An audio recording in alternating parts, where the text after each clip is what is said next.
What do you call a goblin with an injured leg? A hoblin goblin.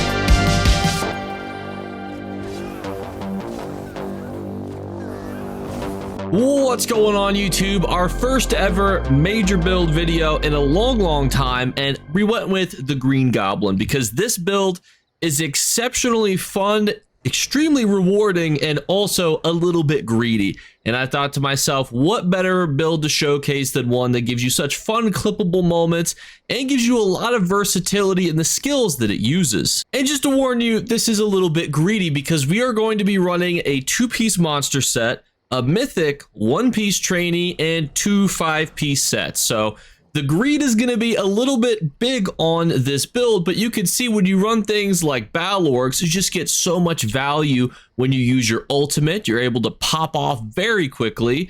We have our 1-piece trainee, ideally in heavy with reinforced. And on our front bar, we have 3-piece of Clever Alchemist. Now, if you don't know what Clever Alchemist does, it is a fantastic set because you don't need it to be on both skill bars. For example, I'm on my back bar, I drink a potion, I go back to my front bar for the next 20 seconds, I have an additional 675 weapon and spell damage, meaning that I can deal tons of damage and I only need 3 of those body pieces to be on my front bar. And then to top off the greed, we have Vicious Death. Now, Vicious Death is in the same concept of Clever Alchemist. When you're on the back bar, there's only 3 pieces of it, but on our front bar, we'll dual-wielding maces for extra penetration. We'll talk a little bit about substitutions and some choices I made as we go through skills, but holistically, when you're on your front bar, you will have a full 5-piece set of Vicious Death, meaning that every player you kill will explode. You get extra offensive penetration. The entire set itself synergizes very well with what we're doing.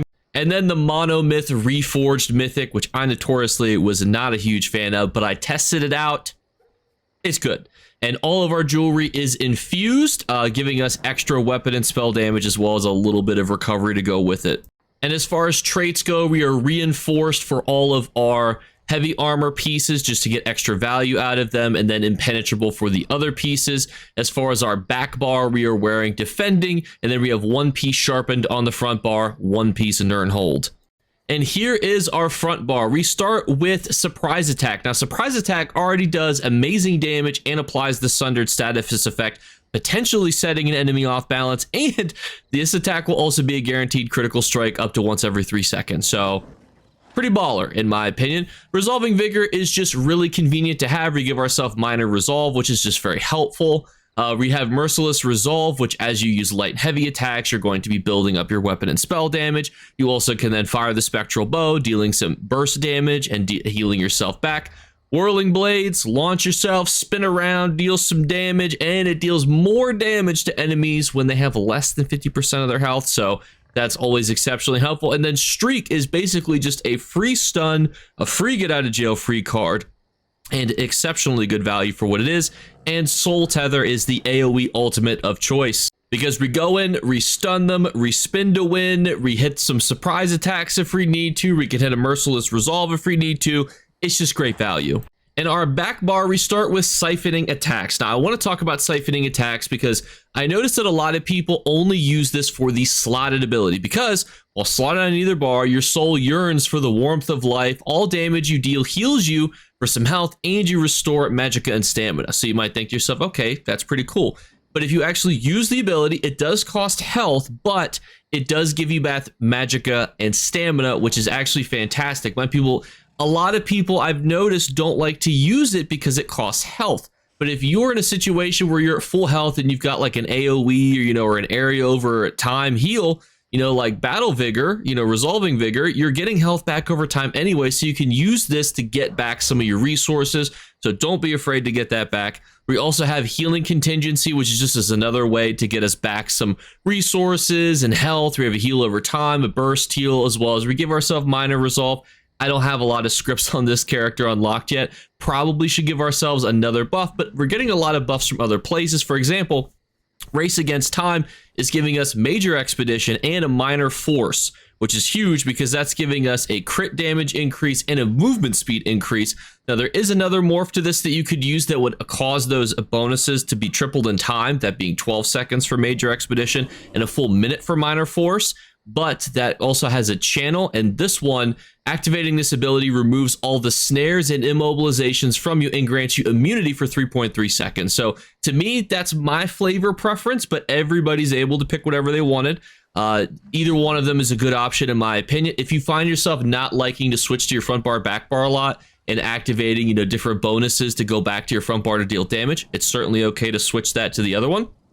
Hurricane is another way to increase your speed, and it gives you Major Resolve and Minor Expedition. So now we have Major and Minor Expedition, so we can just cruise around as we need to.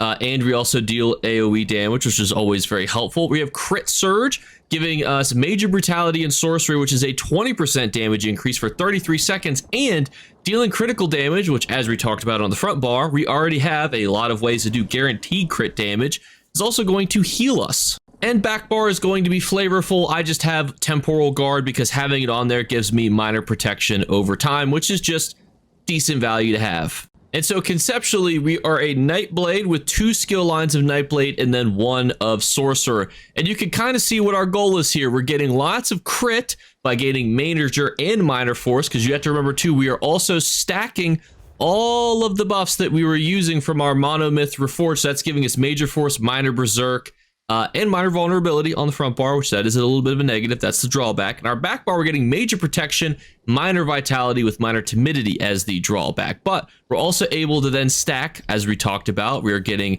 bonuses from Minor Force, meaning that we are getting Major and Minor Force. You can see that when we activate Crit Surge, we're also getting Major Brutality, and we're also stacking defensive buffs with Major Resolve, Minor Resolve, and other heals over times on ourselves, meaning that we can really go toe-to-toe with quite a few people, which kind of will lead into how this is built. This is built to be more of a brawler versus a bomber. But don't forget that when you activate your ultimate, we have all of those named buffs that we were talking about. We also have the unnamed buff from Balorgs. When you use an ultimate, you gain weapon and spell damage equal to the amount of total ultimate consumed. So we do want ultimate, obviously, pretty frequently, and we want to spend a lot of it at once.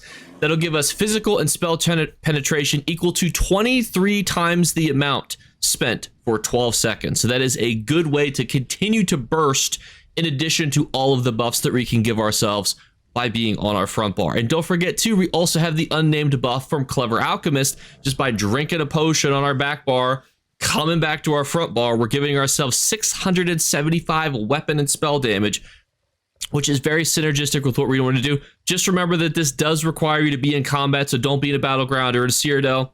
We haven't jumped into the foray yet and you're waiting, make sure that you are actively in combat before you drink your potion so you actually get the bonus. And also, just as a reminder to drink potions often. Even so, when I found myself doing battlegrounds in Cyrodiil earlier, I found myself conserving my potions because I wanted to really make sure that I could pop off and have a use for Clever Alchemist.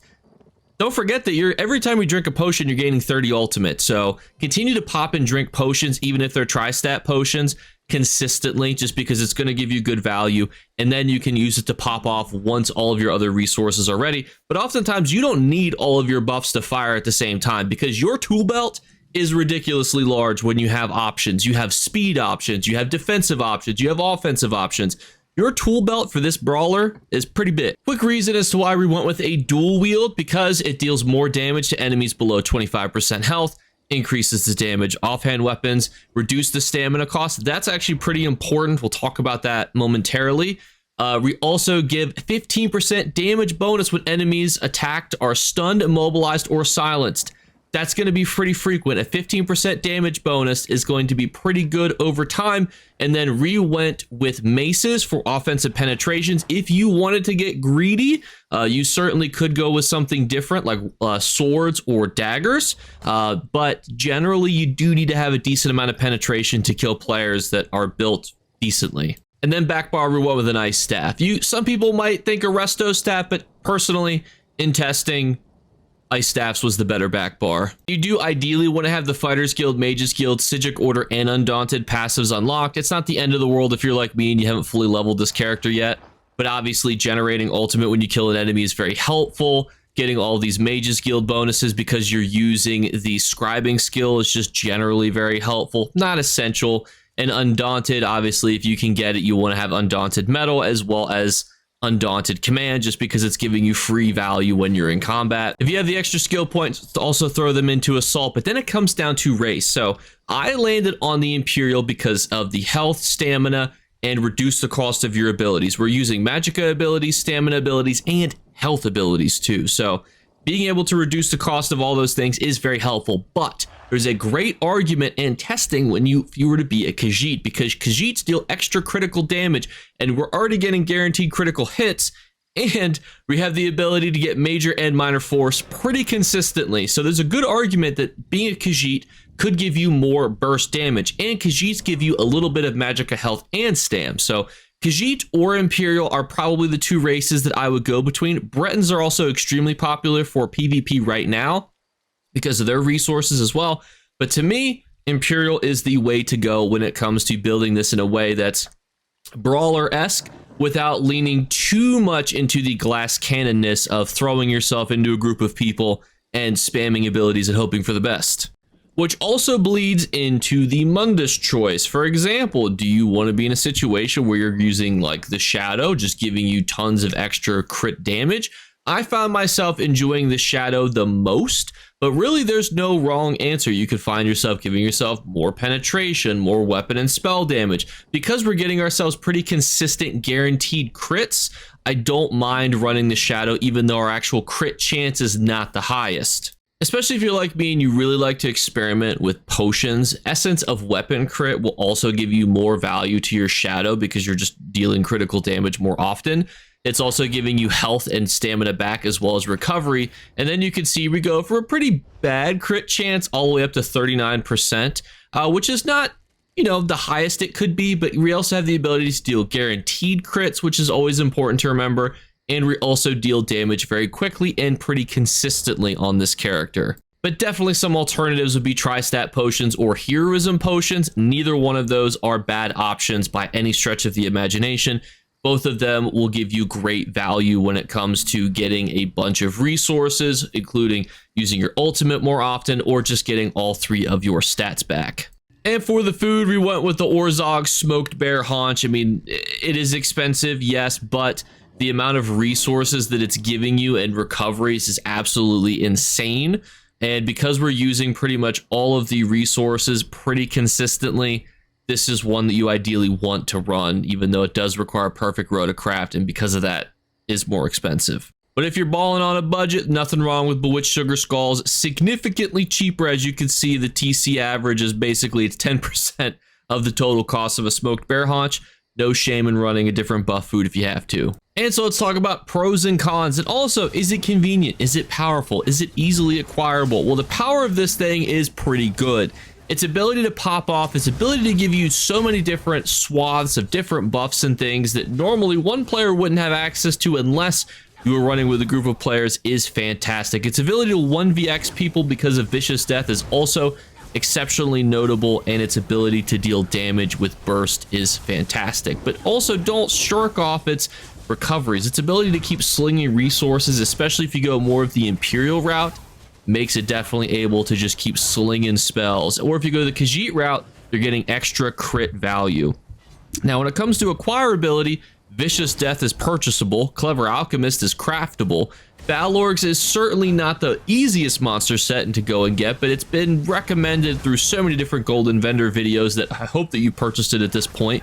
If not, March of Sacrifices isn't the worst dungeon to go through, even if you are running it with random people. And then the monomyth set, mythic rather, is not really bad at all to get. It does have a dungeon lead, but you can actually purchase that right now until Tuesday for your archival fortunes, and the rest of them drop from delves and public dungeon bosses. It does require you to run a mythic, so you do have to be able, you know, to excavate, but it's a good trade-off in my opinion. And then trainees, the other piece, which is also purchasable. And as far as actual convenience in running the set, it runs very well. You might have a bit of a learning curve because you're going to be throwing yourself into different groups of people with your ultimate dropping, as well as dropping your spin to wins and trying to finish off players, which is definitely a different play style if you've never run it before, and you're probably going to die a few times. One of my also greatest tips is to zoom out on your character as you get used to this, because you're going to want to be able to see as much around you as possible. Get used to roll dodging, blocking line of sight. Don't forget you have major and minor expeditions, so you have the ability to zoom around the battlefield, not just utilizing your streak,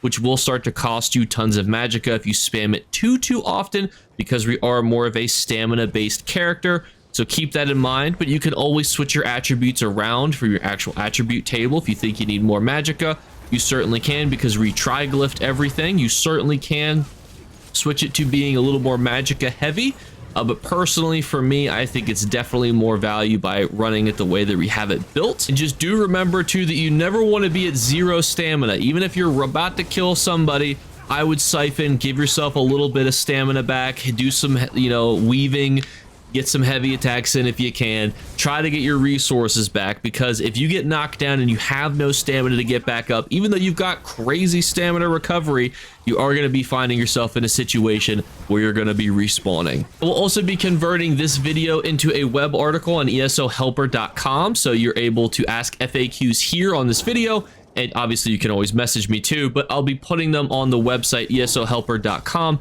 It's in the description below, so that way if there's additional information, if you guys want to talk about gear substitutions, I'll put it in the comments below as well. Answer questions if you have any, but it'll give us a way you can read this information as well. But everyone, let me know what you guys think in the comments below. First build video in a long time, so let me know, did you like the length of the video, the style? Did you want more gameplay, less gameplay, more explanation, less explanation? All that's very helpful feedback, and by leaving a comment and a like on the video, you're entered into our first giveaway drawing for a season pass code. Second thing you can do to enter is just be subscribed/follow on Twitch or Twitter, just to be helpful for me. And the third thing is look for hidden word, be flashed upon the screen. If you're the first person to find and comment that word, you will win. Have a fantastic weekend, and I'll catch you guys later. Bye, guys. You better remember to like and subscribe to Jakeclips. Or you should. I might have to pluck your eyes if you don't. Or, better yet, I'll skip rope with your entrails. Do it now. Subscribe. Ta-ta. Off with you.